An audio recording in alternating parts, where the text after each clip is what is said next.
मोहतरम अख्तर ईमान साहब, रुकन असम्बली व सदर बिहार मजलिस इत्तेहादुल मुस्लिमीन, मोहतरम जनाब गुलाम सरवर साहब, जनाब माजिद हुसैन साहब, रुकन असम्बली हैदराबाद आदिल हसन साहब और शहनशीन और मंच पर बैठे हुए तमाम मौजूदीन, अज़ीज़ान मिल्लत, मैं आपका शुक्रगुज़ार हूँ कि आपने अपना कीमती वक्त निकाल कर आज की मजलिस इत्तेहादुल मुस्लिमीन के इस इंसाफ की रैली जो निकाली गई न्याय यात्रा में एक नुक्कड़ सभा में आपने शिरकत की। मगर गुलाम सरवर साहब ने कितना बड़ा वसी इंतज़ाम करवा दिया और आपने, यहाँ की जनता ने, अवाम ने इस नुक्कड़ सभा को एक जन सैलाब में तब्दील कर दिया। मैं आपका शुक्रिया अदा करता हूँ, क्योंकि आज जुमा है और हम सबको जुमे की नमाज अदा करने के लिए जाना है इंशाअल्लाह ताला। तो मैं मुख्तसर से वक्त में अपनी बात को मुकम्मल करके अपनी जगह ले लूँगा। मेरे अजीज़ दोस्तों और बुजुर्गों, मैं बग़ैर ज़्यादा तफसील में गए आपको बताना ज़रूरी समझता हूँ कि मजलिस इत्तेहादुल मुस्लिमीन का मकसद एक ही है कि भारत में जमहूरियत मजबूत हो, भारत में संविधान मजबूत हो। और हमारा मानना यह है कि भारत में संविधान और भारत एक ताकतवर मुल्क या विश्वगुरु बन सकता है बशर्ते कि भारत में जो सबसे बड़ी अक़लियत है वो मुसलमान है, उनको अपनी सियासी क़ियादत बनाने का मौका मिलना चाहिए। जब तक सबसे बड़ी अक़लियत भारत की, जब से सबसे बड़ी अक़लियत बिहार में 19% मुसलमान है, हमको अपनी सियासी लीडरशिप को बनाना है, हमको अपना नेता बनाना है और ऐसा नेता जो आज़ाद हो, जिसकी ज़बान पर हक़ की आवाज़ बुलंद हो सके, जो बेबाक तरीक़े से गरीब और मज़लूम की तकालीफ को बयान कर सके, जो जीत जाता है मगर अपनी पार्टी का नुमाइंदा बनता, वो गरीब मज़लूम मुसलमानों का नुमाइंदा नहीं बन सकता। इसीलिए हमको ये कोशिश करनी है और करनी चाहिए। 5 साल पहले आप और हमने मिलकर और ख़ास तौर से यहाँ की जनता ने मुत्तहिदा तौर पर राजद के एक विधायक को शिकस्त दी और मजलिस के उम्मीदवार को कामयाब किया। मगर हमको अफसोस हुआ, आप तमाम को तकलीफ हुई कि जिस शख्स को हमने बड़ी उम्मीदों से, बड़े खून पसीने की मेहनतों से, बड़ी कुर्बानियाँ देकर हमने उसको कामयाब किया, वो दगाबाज निकला, झूठा निकला और गद्दार निकला। मेरे अजीज दोस्तों और बुजुर्गों, मैंने आपको याद होगा 5 साल पहले भी आकर कहा था कि बताओ, जहां कहीं भी हम इलेक्शन लड़ रहे थे, मैंने वहां के राजद और कांग्रेस के विधायक से पूछा था, तुम 5-5, 6-6 मरतबा के विधायक हो, तुम एक काम बताओ जो तुमने किया है। वो काम नहीं बता सके। मैं आज बड़े इत्मीनान और जिम्मेदारी के साथ खड़े होकर आपको बताना चाह रहा हूँ कि अख्तरुल ईमान पड़ोसी विधानसभा से रुकन असम्बली मुंतखब हुए। अख्तरुल ईमान ने अपने 5 साल में क्या काम करवाया, मैं जवाब दे रहा हूँ आपके दरमियान में खड़े होकर, क्योंकि मेरी भी अखलाकी जिम्मेदारी है। क्योंकि लोग पूछेंगे, बताओ ऐसी, तुम 5 साल पहले आए थे, 4 ज़मीर फरोश तो भाग गए, मगर एक जो ठहरा था उसने क्या काम किया। लोग का हक, अवाम का हक बनता है कि मुझसे पूछे, और मैं बता रहा हूँ कि जो पैसों के नाम पर बिक चुके थे वो बेईमान थे। जो पैसों को अपनी ठोकर पर रखा उसका नाम अख्तरुल ईमान है। अख्तरुल ईमान ने 5 साल में अपने विधानसभा में 800 करोड़ के काम मंजूर करवाए। तकरीबन काम मुकम्मल हुए हैं, तकरीबन काम चल रहे हैं। अमूर बैसा की नई ब्लॉक की बिल्डिंग 33 करोड़ की अख्तरुल ईमान ने मंजूर करवाया। खादी और रसीला पुल का काम चल रहा है, वो मंजूर अख्तरुल ईमान ने करवाया। महानंदा पर अभयपुर का ब्रिज पुल 200 करोड़ का अख्तरुल ईमान ने मंजूर करवाया। कैसे मंजूर करवाया? अख्तरुल ईमान ने हमसे कहा कि आप आ जाइए, सीमांचल को आपको नदी में चलना है। हम नहीं जानते थे, हम आ गए। हम तो शहरी इलाके से आते हैं और अख्तरुल ईमान साहब ने कहा कि सर जूता उतारिए, हमको पानी में चलना है। और हम पानी में चले, फिर एक और नदी में गए, वहां पर पानी में चले। अख्तरुल ईमान पटना गए, तेजस्वी मंत्री थे। अख्तरुल ईमान खड़े होने से पहले उस वक्त तेजस्वी उप डिप्टी चीफ मिनिस्टर थे, डिप्टी चीफ मिनिस्टर थे। उन्होंने कहा अख्तरुल ईमान साहब आप फिक्र ना करें, आपका पुल सैंक्शन कर दिया गया। मेरे भाई ये ताकत होती है। अख्तरुल ईमान साहब ने क्या बरबट्टा में, अख्तरुल ईमान साहब ने बरबट्टा में हॉस्पिटल की बिल्डिंग का काम 5 करोड़ का मंजूर करवाया। वो जो बिजली का ऑफिस था 17 किलोमीटर दूर से बिजली आती थी, अख्तरुल ईमान ने उसको खरीद करके 7-8 किलोमीटर से करीब से आ गई है। तो मेरे अजीज दोस्तों और बुजुर्गों, ये बार बार ये जो बेईमान भाग कर चले गए, ये बोलते क्या है, हमको उस पार्टी में क्या होगा, फायदा होगा जब हम मंत्री नहीं बन सकेंगे। अरे तुम तो संतरी भी नहीं बन सके, मगर एक अख्तरुल ईमान शेर की तरह खड़े होकर 800 करोड़ के काम किया। तुम संतरी बने, तुमने गैरों की चौखट पर जाकर अपना जमीर बेच दिया, तुमने हम सबको रुस्वा किया, तुमने सीमांचल की जनता के पीठ में खंजर घोंपा, तुमने अपना सर उनके आगे झुका दिया। मगर जिसने सिर्फ ये तय कर लिया था कि मैं अल्लाह के आगे सर झुकाऊंगा, मैं गैरों के आगे सर नहीं झुकाऊंगा, अल्लाह ने उसके विधानसभा में 800 करोड़ के काम करवा दिए। तो मालूम हुआ कि मंत्री बनना जरूरी नहीं है, ना संतरी बनना जरूरी है। बनना क्या बनना है? मर्द मुजाहिद बनना है, ताकि इनकी आंखों में आंखें डालकर हम काम करवा सके। आप बताइए, 5 या 6 मरतबा के विधायक यहाँ के राजद के थे, अब ये 2 मरतबा के विधायक हो गए। देखिए, याद रखिए, रुकनुद्दीन माने रुकन का मतलब एक सुतून होता है दीन का। तुम उस नाम के भी अहमियत को बरकरार नहीं रखे। अरे तुम इन गरीबों के सुतून होना था, उनका पिल्लर होना था। तुम जाकर तुम राजद के ऑफिस में एक पिल्लर बन गए, जो तुमको पलटकर भी कोई नहीं देखता तुमको वहां पर। क्या तुमने बेईमानी की? और तुम समझ रहे हो कि तुम हमारे मजलिस के लोगों के खिलाफ FIR दर्ज कराने से हम दब जाएंगे, हमको तकलीफ होगी। सुनो, याद रखो, पुलिस को जाने से हमारा सियासी हकीका होता है, और पुलिस को तो हम अपना ससुराल समझते हैं। जेल को हम गए कई मरतबा, पुलिस की लाठियां मेरे सर और पीठ पर पड़ी। तो हम तो आए हैं इस मैदान में, मरने को आए हैं, जीने को नहीं आए तुम्हारी तरह। मरना तो सबको एक दिन, मगर वो मौत काबिल कदर मौत होगी जो जालिम के खिलाफ लड़ते हुए आ जाए, जो तागूत के खिलाफ खड़े होकर हक को बयान कर सके। अरे मौत फिरौन को भी आई, मौत नमरूद को भी आई, मौत यजीद की भी आई, मगर जो कुर्बानी इमाम हुसैन ने दी, सुबह क़यामत तक लोग इमाम हुसैन को याद करते, यजीद को याद नहीं रखते। टीपू सुल्तान ने अंग्रेजों के खिलाफ लड़कर अपना हर चीज कुर्बान कर दिया। और टीपू की मौत कैसे आई?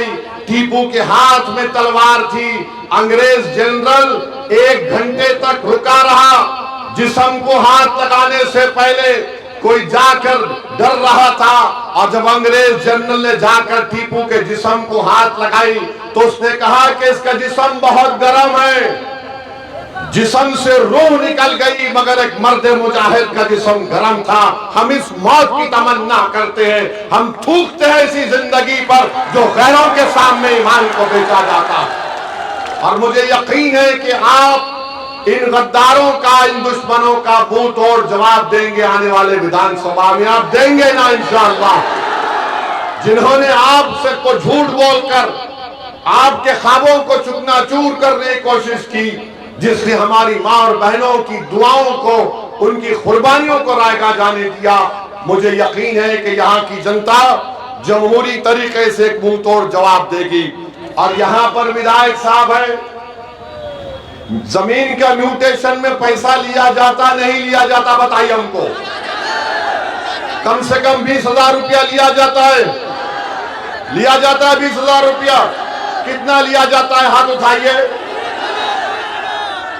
फिर उसको ऑनलाइन चढ़ाने के लिए 2,000 रुपये देते हैं, देते हैं। बताओ रुकनुद्दीन, तुम्हारा कितना हिस्सा है इसमें?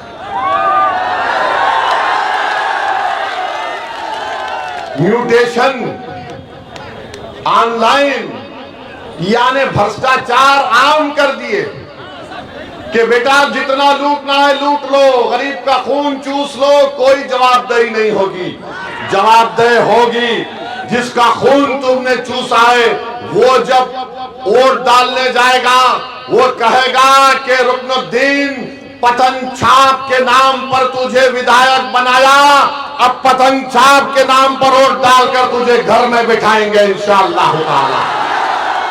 मेरे अजीज दोस्तों और बुजुर्गों, हम आपके सामने बता रहे हैं कि आवास योजना के लिए भी पैसे देना पड़ता गरीब को। बताइए नीतीश कुमार, मोदी की सरकार क्या कर रही है? मोदी दिल्ली में बैठ के बोलते मैं ना खाऊंगा ना खाने दूंगा, मगर बिहार में जो लूटना है लूट लो, मैं आंख बंद करके सिर्फ बोलूंगा सीमांचल में घुसपैठी आ गए। मोदी जी, सीमांचल में कोई बांग्लादेशी नहीं है। हाँ, एक बांग्लादेशी को आपने दिल्ली में अपनी मुंह बोली बहन बनाकर बिठा कर रखा है। उसको लाइए सीमांचल को और हम रास्ता दिखाएंगे। हैदराबाद से आकर बांग्लादेश कहां पर है वहां पर छोड़कर आएंगे। आपकी छतरो छाया में वो महिला बांग्लादेशी दिल्ली में बैठी है और मोदी जी सीमांचल को आकर बोलते हैं यहां पर बहुत आबादी बढ़ रही है, यहां पर बहुत बढ़ गए, यहां पर मदरसे आ गए। अरे मदरसे खोलने से आपको तकलीफ क्यों है?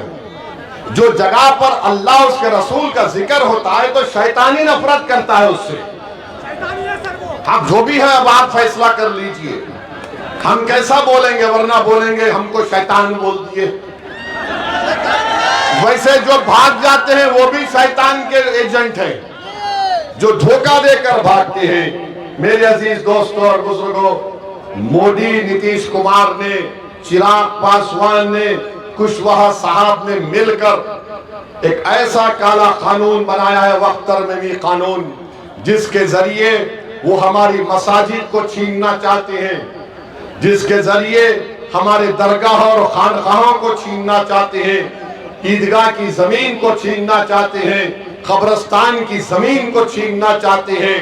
जहां पर वक्फ की जमीन होती है उसका मालिक अल्लाह होता है और जो कब्जा करके बैठा उसको मालिक बनाना चाहते हैं। मेरे अजीज दोस्तों और बुजुर्गों, आपने देख लिया कि भारत की लोकसभा में अगर किसी ने खड़े होकर मोदी के इस काले कानून को जो हमारी मसाजिद पर कब्जा करना चाहता था, हमने संविधान को सामने रखकर कानूनी दलाइल देकर मोदी को यह बता दिया कि तुम जो कानून ला रहे हो वो वक्फ को बचाने के लिए नहीं, वक्फ को बर्बाद करने के लिए ला रहे हो।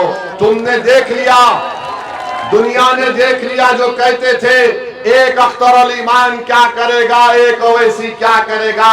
अरे भारत की इतनी बड़ी पंचायत में अगर किसी ने मोदी के और अमित शाह के सामने कहा ये कानून जो तुम ला रहे हो मेरी मस्जिद छीनने के लिए ला रहे हो, मैं इस कानून को फाड़ता हूं, और फाड़ के सामने रख दिया लोकसभा में।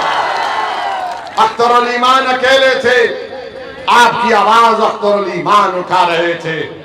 मेरे भाई, सीमांचल में लोगों की मौत होती है, किसी नागवानी वजूहात के बिना पर नहीं होती मौत। इनकी मौत इसलिए होती है कि एम्बुलेंस नहीं है, इनकी मौत इसलिए होती है कि अस्पताल नहीं है, इनकी मौत इसलिए होती है कि रोड नहीं है, इनकी मौत इसलिए होती है ताकि बेजमीर लोग अपने आप को बेच देते हैं। तो मेरे भाई, इनकी जिंदगियों को बचाना भी हमारी जिम्मेदारी है, इनकी जिंदगी को बचाना भी हमारी जिम्मेदारी है। इसीलिए मंजलिस सीमांचल की इंसाफ की लड़ाई से बिहार में अपने सियासी सफर का आगाज किया और हम मोदी से कहना चाह रहे हैं कि तुम जब यहां पर सीमांचल को आओगे, खबरदार हमको बदनाम नहीं करना, हम पर झूठा इल्जाम नहीं लगाना। ये सीमांचल गयूर अवाम की सरजमीन है, गरीब है तो गरीब की इज्जत नफ्स भी हो सकती है। आप यहाँ पर आकर हम पर झूठा इल्जाम नहीं लगा सकते। आपने लगाया इल्जाम और सीमांचल की जनता मतदान के दिन मोदी तुम्हारा जवाब देगी और तुमको बताएगी कि हम भारत के नागरिक थे, है और रहेंगे। तुम्हारे घुसपैठी का इल्जाम पतंग छाप पर बटन दबाकर होगा मोदी। तुम्हारे काले वक्फ कानून का जवाब पतंग छाप पर बटन दबाकर होगा मोदी। सीमांचल को तुमने पसमानदा रखा, नीतीश और मोदी तुमको जवाब मिलेगा। अरे हमको इल्जाम लगाया जाता है हम पर कि हम वोट काटते हैं, हम फुला करते हैं। मेरे भाई, हम किसी को काटते नहीं, हम जोड़ते हैं। हम किसी को काटते नहीं, जोड़ते हैं। अब इससे बढ़कर अख्तरुल ईमान क्या कर सकते हैं? लालू जी को खत लिख दिए, तेजस्वी को खत लिख दिए, कहा कि 6 सीट दे दो। अगर तुम इसको भी नहीं समझोगे तो मैं कुछ नहीं कर सकता। सीमांचल और बिहार की दुनिया की जनता देख रही है कि कौन मोदी को रोकना चाहता है और कौन मोदी को कामयाब करना चाहता है। ये फैसला आपको करना है। अगर आप ये बात को समझ लेंगे तो सारी बात आपको समझ में आ जाएगी। आप बताइए, इससे ज्यादा मंजलिस क्या कर सकती है कि बावजूद इसके कि तुमने मेरे 4 विधायक को खरीद लिया, मगर बिहार और सीमांचल के मुस्तकबिल को देखते हुए हमने कहा कि यहाँ पर भाजपा का मुख्यमंत्री ना बन जाए। हमने कहा चलो हम हमारी बात को मान लो, हमने पेशकश की। मगर ये लोग समझ रहे कि मंजलिस कमजोरी के मजाहरे कर रही है। नहीं मेरे भाई, कमजोरी के मजाहरे नहीं। अभी शेर बैठा है, शेर देख रहा है, और जब शेर हमला करेगा तो रोना नहीं, रोना नहीं कि मम्मी डैडी मेरा बैट और बॉल लेकर भाग गए अख्तरुल ईमान। हम चुनाव लड़ेंगे, पूरे बिहार में लड़ेंगे, ताकत से लड़ेंगे, जीतेंगे और इंशाअल्लाह ताला जहां पर नहीं जीत सके वहां पर अपनी ताकत को मनवा के रहेंगे इंशाअल्लाह ताला। याद रखिए सीमांचल की जनता, कल तक आपके पास कोई विकल्प नहीं था, कल तक आपके पास कोई विकल्प नहीं था। आप हालत मजबूरी में इनका साथ देते थे। आज एक ताकतवर विकल्प अख्तरुल ईमान और मजलिस इत्तेहादुल मुस्लिमीन के रूप में आपके दरमियान में है। आज इस विकल्प को दबाने के लिए, ताकि तुम्हारी आवाजों को दबा दिया जाए, ताकि तुम्हारे मसाजिद को छीन लिया जाए, ताकि सीमांचल को हमेशा के लिए पिछड़ा रख दिया जाए, ये हमको रोकना है। इन ताकतों को एक विकल्प के तौर पर मजलिस आपके दरमियान में आई है। हम किसी मजहब के खिलाफ नहीं है। सच्चा मुसलमान तो वो है जो किसी मजहब के खिलाफ नहीं होगा। हम किसी मजहब के खिलाफ नहीं है। हम यही कह रहे हैं कि इंसाफ करो, हमको इज्जत दो, और हम ये कह रहे हैं कि हमारे मुकद्दर के फैसले हम करेंगे। हम तुम्हारे गुलाम नहीं हैं। हम बराबरी चाहते हैं, हम हिस्सेदारी चाहते हैं। क्या आप बराबरी चाहते हैं? क्या आप हिस्सेदारी चाहते हैं? तो लगाइए मेरे साथ नारा, सीमांचल जिंदाबाद, सीमांचल जिंदाबाद, जिंदाबाद जिंदाबाद, सीमांचल जिंदाबाद। मेरे अजीज दोस्तों और बुजुर्गों, आइए और मजलिस के उम्मीदवार को कामयाब करिए। इंशाअल्लाह ताला हम अपने बुजुर्गों की कुर्बानी को रायगा नहीं जाने देंगे, हरगिज रायगा नहीं जाने देंगे। जब तक हम जिंदा हैं हम आपकी नुमाइंदे हैं, आपके खादिम हैं। अल्लाह जब तक हमारे जिस्मों में जान और सेहत को रखेगा हम हर गरीब और मजलूम के लिए लड़ते रहेंगे। आपका बहुत बहुत शुक्रिया, आप यहाँ पर आए। जुम्मे की नमाज के बाद जरूर दुआ करिए कि अल्लाह गाजा और फलस्तीन के लोगों की मदद फरमा दे। खूब दुआ करिए उनके लिए। मेरे भाई 8 लाख 10 लाख से ज्यादा लोगों के घर टूट चुके हैं, 65,000 लोग मर चुके हैं, जिसमें 20,000 बच्चे हैं। और खूब दुआ करिए अल्लाह से कि या अल्लाह सीमांचल में मजलिस को उनके विधायक मुंतखब करवा दे। जुमे की नमाज के बाद मुबारक वक्त होता है। खूब दुआ करिए कि अल्लाह वफादारों को कामयाब कर दे, अल्लाह हमारी सियासी क़यादत को सीमांचल में कामयाब कर दे, अल्लाह हमारी दुआओं को कबूल करे। वाखिर दावाना अल्हम्दुलिल्लाहि रब्बिल आलमीन।